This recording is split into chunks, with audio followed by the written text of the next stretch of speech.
Temos o som do TRF4 falando o presidente da 8ª turma, desembargador Leandro Paulsen. A Jovem Pan acompanha a transmissão ao vivo, AM e FM, e também a transmissão da Jovem Pan News, hoje transmissão ininterrupta, e por imagens na internet, você que nos acompanha pela internet também. Agora sim, em áudio e vídeo, transmissão da Jovem Pan. O advogado que se inscreveu em favor de Paulo Okamoto pede para falar logo no início das sustentações da defesa. Segundo lugar.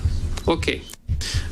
Esses pleitos podem ser atendidos, não há problema algum, de maneira que as sustentações da defesa se iniciarão pelo Dr. Luiz Carlos Dias Torres, falando pelo apelante e apelado Agenor Franklin Magalhães Medeiros.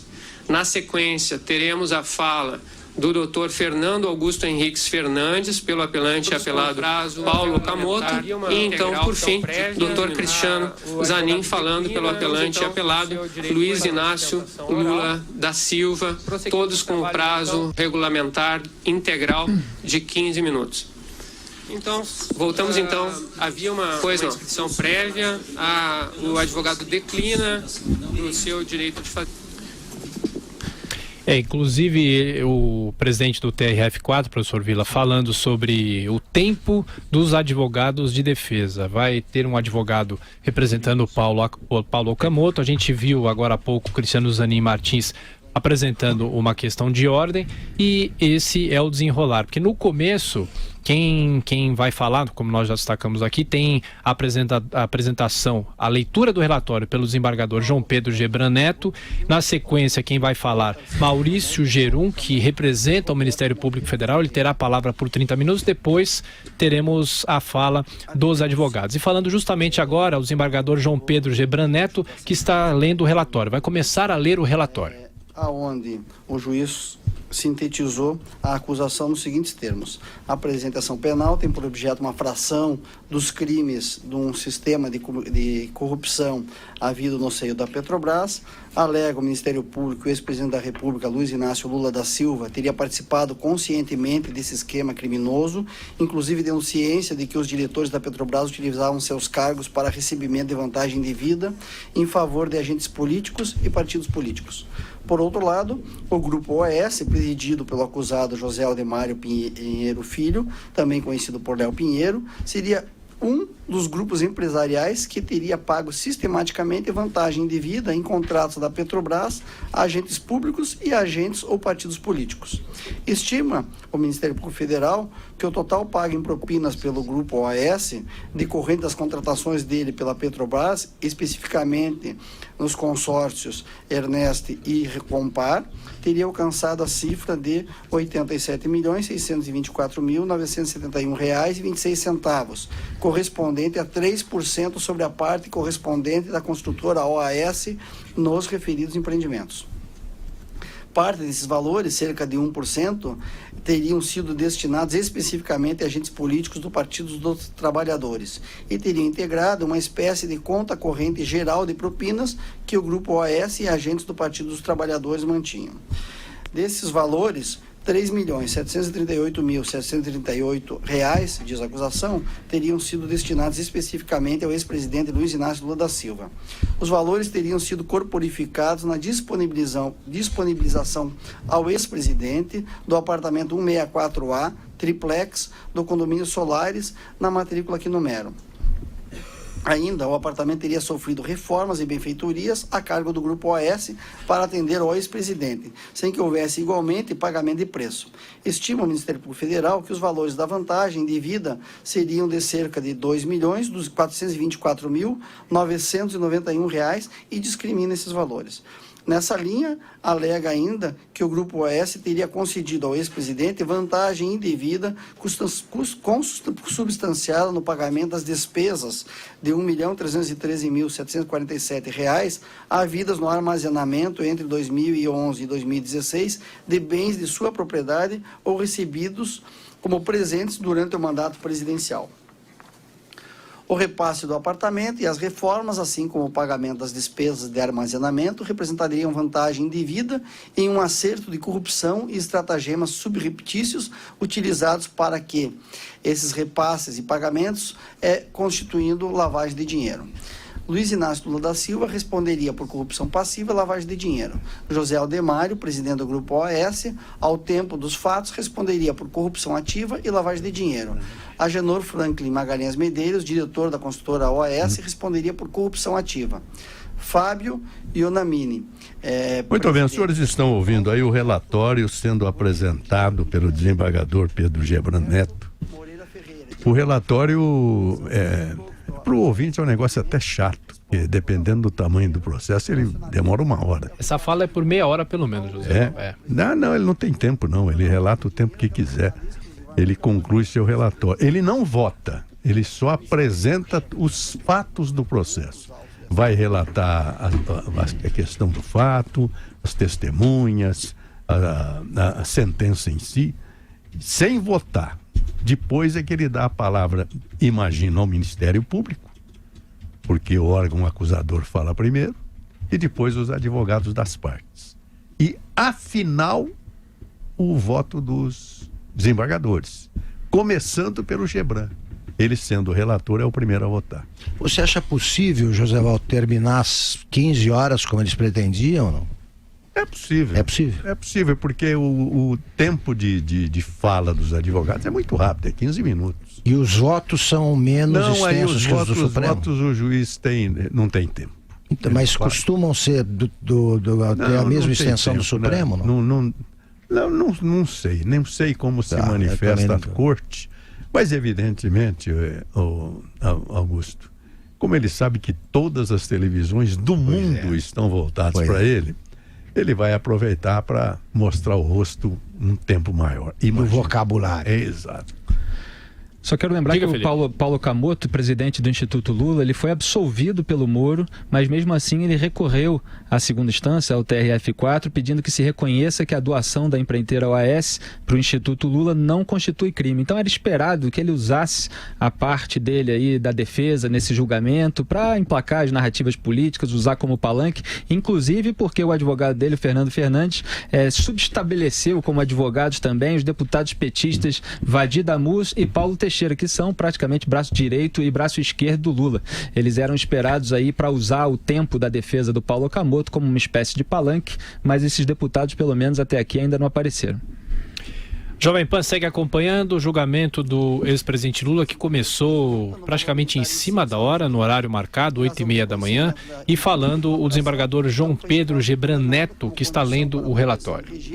A obrigatoriedade completa a reparação de danos e foi admitida uma progressão de regime de cumprimento de pena depois de cumprimento de 2 anos de reclusão no regime fechado. Em relação aos processos já julgados, condicionou a concessão, esse réu tem um outro processo já julgado inclusive por essa corte, a concessão do benefício, a confirmação por esse tribunal das medidas concedidas pelo juízo de primeiro grau na sentença. Também decidiu condenar José Aldemário Pinheiro Filho, por crime de corrupção ativa, na forma do artigo 333 do Código Penal, com a causa de aumento de pena no parágrafo único do mesmo artigo, pelo pagamento de vantagem indevida a agentes do Partido dos Trabalhadores, entre eles o ex-presidente Luiz Inácio Lula da Silva, e também em decorrência dos valores oriundos dos contratos do consórcio Conesta Ernest com a Petrobras. Pena fixada em 6 anos e 8 meses de reclusão, além de multa, 150 dias multa no valor de 5 salários mínimos cada dia multa. Também 2, condenar por lavagem de dinheiro, na forma do artigo 1º caput, inciso 5 da Lei 9.613, envolvendo a ocultação e dissimulação do pagamento do apartamento 164A triplex e respectivas reformas realizadas. Professor, só colocar uma questão. Eu sou um crítico dos procedimentos da justiça. Eu acho isso uma piada. Sabe por quê? Todo mundo... É um resumo que ele está fazendo. Todo mundo sabe. Os desembargadores conhecem o processo, porque leram. Então não precisa do resumo. O Ministério Público Federal conhece o processo. E os espectadores. E os advogados de defesa conhecem. Então, isso, com todo respeito, é absolutamente desnecessário. Não, o terceiro juiz não conhece, professor. Conhece, ele pode ter acesso ao processo. Não, o processo lá é público lá. Não, mas não é que isso é público, é que o relator leva para casa. Mas ele já está com o voto pronto. Ele tá, os desembargadores estão, os três tomam votos prontos. A sustentação oral é para falar que tem relator, revisor e o terceiro juiz. Mas a sustentação oral é absoluta. E além disso, a sustentação oral, uma vez eu disse, um advogado ficou irritado comigo, falou: pô, você tá me prejudicando aí, brincando, né? Porque é o seguinte, os votos são prontos. Os votos vão ser apresentados independente da sustentação. Aí vem o advogado e sustenta uma liminar. Só se o advogado chegar... O juízo é incompetente. Como é que fica? Ele não tem voto pronto de incompatibilidade quando a liminar é levantada na sustentação oral. Perfeito, mas o que vai acontecer, creio, Joseval, é o seguinte, eu fico vendo esses procedimentos, por isso que nós somos o único país do mundo que tem 4 instâncias, é tudo muito lento e tal, né? Não é que a gente quer uma justiça sumária, nada disso. Ninguém quer a lei de Lynch. É o que parece que o senhor quer. Nada uma justiça sumária. Não é a lei de Lynch, nada disso. Não. Ou, né, nós não estamos aqui querendo aplicar o Código de Hammurabi. Hammurabi, que outro dia eu contei só um parênteses aqui no Louvre, passou um casal jovem paulista pelo sotaque, de cerca de 28 anos agora, que eu estava passando por lá, e o marido falou para a moça, para a esposa, esse aqui é o Código de Hammurabi. Ela falou, e seguiu em frente. E para ela, ia dizer que era um jacaré, era não sei o que, era a mesma coisa, não tinha nem, era igual o Lula. Quem é o Hammurabi? O Hammurabi jogava no Corinthians e tal, e aí vai. Então, eu acho, para voltarmos aí ao que nos interessa, eu acho que esse tipo de encaminhamento... a questão, professor, já está tudo... É tão importante essa sustentação. Não, mas eu vou dizer para o senhor o seguinte. Você vai ver. Eu já assisti caso em que o Ministério Público falou pelo tempo dele, acusando, depois falou a defesa, e são tempos de 15 minutos, 30 minutos, encerrou. Aí o relator, ao fazer o voto, demorou 2 horas. A grande acusação foi do relator. Tanto que a ordem dos advogados chegou a questionar que a sustentação da defesa deveria ser depois do voto do relator. Porque é ele que fez a análise crítica do processo e passa a ter uma posição mais do que do Ministério Público para conduzir o voto dos outros 2 desembargadores. Então a questão que o senhor está assistindo aí é absolutamente importante para a defesa do acusado e para correção da decisão que vier a ser tomada. Posso te jogar na fogueira, Augusto? Tá com o Vila ou tá com o Joseval? Não, vou perguntar pro Joseval se ele não acha que os votos poderiam ser mais curtos, menos extensos, de modo geral. Os votos precisa tanto Augusto, vocabulário. Sim, eu vou dizer para você uma coisa. As fontes do direito são 4. É a lei, a doutrina, a jurisprudência e, curiosamente, o costume. O fato. O costume não está, às vezes, nem na lei, nem... A fila, por exemplo. Não existe uma lei brasileira dizendo que quem está em primeiro lugar na fila tem direito de ser atendido primeiro. Mas se você for preterido, você pode entrar com uma ação dizendo não, mas o costume constrói o direito. E também a jurisprudência, e é importantíssima a jurisprudência para formar a cultura jurídica brasileira. Os advogados se debruçam pelas revistas dos tribunais, onde estão as análises e a aplicação do direito junto com a doutrina, misturado com a lei. Porque isso tudo compõe a estrutura dessa ciência maravilhosa que é o direito. Então eu acho que a longa análise feita pelo desembargador ou pelo ministro, porque a sentença de primeira instância ela é rasa. Aconteceu isso, pá, a lei diz isso, ponto. Já no tribunal, aquilo se transforma quase que num livro de doutrina, embora sendo feita no momento de decisão, por isso se chama jurisprudência.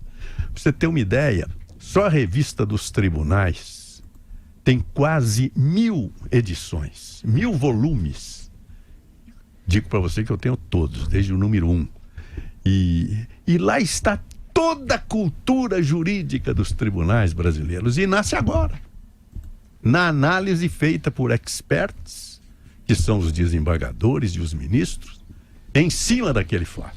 Pois é, então mas eu acho isso muito importante. Eles não podiam ser mais inteligíveis, José Val, por que usar pretório excelso? Como é que o cara que está assistindo vai saber o que é pretório excelso? Tudo bem. Faz sua escalação de time. Pretório, excelso. E antes da gente voltar, o seu voto, Felipe Moura.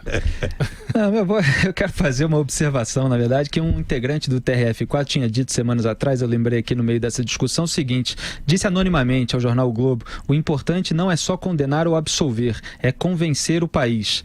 Eu não acho que o desembargador tem que convencer o país, ele tem que se preocupar em dar um voto com muita qualidade, até com clareza, evidentemente, sem necessidade de tantas palavras assim afetadas, mas que fazem parte também do juridiquês ali. É normal que seja assim, até para evitar que a decisão, cada voto seja questionado com os embargos de declaração, não é, José Val?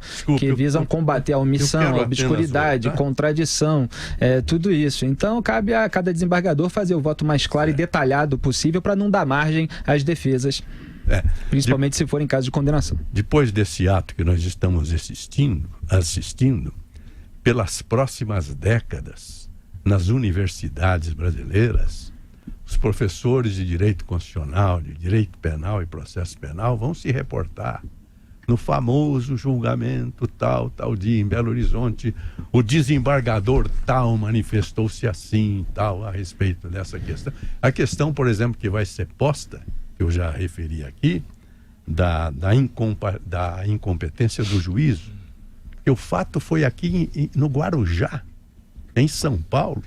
Nós temos uma Justiça Federal em São Paulo. Por que a questão está sendo julgada em Porto Alegre, no sul do país? Isso tudo vai ser motivo de debate e estudo nas próximas décadas. E os estudos se farão em cima das decisões que serão proferidas hoje. Mas é por isso mesmo que elas têm que ser compreensíveis, José Val, porque daqui a muitos anos vão estar discutindo nas faculdades, mas o povo não sabe, o espectador, o professor não são transmitidos pela televisão essas sessões. Que foi ministro do Supremo, disse uma frase que eu guardei para o resto da vida. Ele falou, porque ele citava os debates entre Chiovenda e Carnelucci. Era processo civil. Nem era interesse meu, que eu sempre fui o penal. Mas ele era um grande mestre, o Alfredo Buzai. E ele, quando entrava nas questões técnicas do processo civil, ele dizia o seguinte: aprender uma ciência é decorar-lhe os termos técnicos. Professor Vila, antes da gente voltar. Isso é ciência. Só lembrar que um advogado de defesa do Lula, o senhor Cristiano Zanin, ele, naquele momento quando iniciou o julgamento, ele tinha apresentado uma questão de ordem que ele queria ter mais tempo para fazer a sua defesa e foi negado pelo juiz, porque é uma questão regimental. Bastava São 15 minutos. Bastava o advogado Lula ler o regimento. Não sei se é difícil ler, se for o caso, a gente poderia ter lido para ele. A defesa é péssima do Lula. Eu falei que com esse defensor ele seria condenado. Ele vai ser condenado em todos os processos. Com essa defesa, é terrível. E o senhor desembargador Gebran Neto disse uma coisa agora muito interessante. Ele disse que a corte vai julgar fatos. Exato. E continuou, disse uma coisa: a vida, e não vai julgar vida pregressa das pessoas, nem elementos que não fazem parte do processo. Ou seja, é isso. É isso aí. Justiça é cega. Acabou. É aquilo que o ministro Marco Aurélio gosta de dizer: o processo não tem capa, com aquele jeito acariocado dele. Então, agora eu acho que, eu insisto o seguinte: cura insônia crônica, julgamento no Brasil. Se o sujeito tiver insônia crônica, assiste. Eu sempre assisti, junto com Augusto Nunes, todas as sessões do mensalão da ação penal. Batia o sono lá bonito. Aí tem que tomar muito café e ficar muito atento. Agora, vamos ver, ele vai, quanto tempo vai demorar essa leitura do relatório, e depois vem o Ministério Público Federal com a sua atuação. Provavelmente o Ministério Público Federal deve pedir um aumento da pena. É o que se estima, tal, pelo que já foi, inclusive, foi falado. E a partir dali teremos depois a ação da defesa, lembrando que são vários acusados. E nós estamos falando do Lula, mas não é só o Lula. Por exemplo, o Paulo Okamoto, cada um com direito aos seus 15 minutos. Aos 15 minutos. O Paulo Okamoto, que é um homem da confiança do Lula, caixa do Lula, do quadrilheiro de de São Bernardo do Campo e tal. Esse é um homem de confiança. Pagou, inclusive, uma dívida que o Lula tinha no PT. O Lula enganava até o PT. Ele devia 30 mil reais. Quer dizer, o sujeito é um pilantra, me desculpe usar essa expressão, mas ele é um pilantra, né? Essa expressão é compreensível. É compreensível. O Okamoto pagou. Daí que ele foi chamado até de doador universal. O Paulo Okamoto era um nada. Eu conheço muitos de São Bernardo, muito antes do Lula tá lá, né? O Paulo Okamoto tinha um botequinho ali, e de um botequinho virou presidente do Sebrae. Ele foi presidente do Sebrae, né? O Meneghelli, que ele levou de São Bernardo, o criminoso Lula, levou para Brasília, foi presidente do SESI durante 8 anos, tal. Então, agora, mas o Meneghelli não tá nesse processo. O Okamoto, sim. E tem outros. Agora, só gostaria de colocar o seguinte: muitos dos que foram condenados em ações semelhantes da Lava Jato, o fato não ocorreu aonde o episódio em si, que envolvia um ato de corrupção, tal, foi tendo em vista a questão da Petrobras. Quer dizer, então entendeu-se que tudo aquilo feito aos desvios da Petrobras passaria pela 13ª Vara Federal lá de Curitiba, independente do locus do fato em si. Gostou do locus, José? Eu caprichei. Só lembrar que essa introdução feita pelo Gebran, estamos aqui para julgar fatos, também foi feita pelo juiz Sérgio Moro no interrogatório com Lula. Não estou aqui para julgar governo, não estou aqui para julgar a pessoa. Ele fez isso, o Lula fingiu que estava concordando. Evidentemente, os petistas nunca vão aceitar e vão sempre dizer que foi um julgamento político.